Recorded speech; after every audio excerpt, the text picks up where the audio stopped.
Investing in hybrid mutual funds is a great way to achieve a balance between equity and debt investments, providing both growth and stability. Here's how you can invest in hybrid mutual funds. Choose a platform.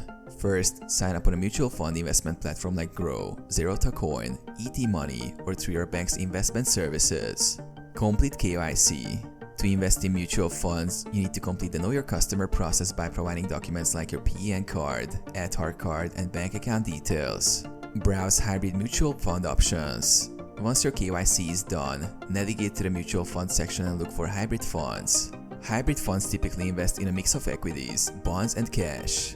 Examples include balanced advantage funds, aggressive hybrid funds, and conservative hybrid funds. Choose based on your risk tolerance and investment goals. Select a fund. Compare fund performance, risk, and expense ratio.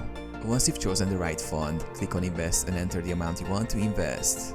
Monitor your investment. After investing, track the performance of your hybrid mutual fund via your platform's dashboard. You can choose to redeem or switch funds as your goals evolve.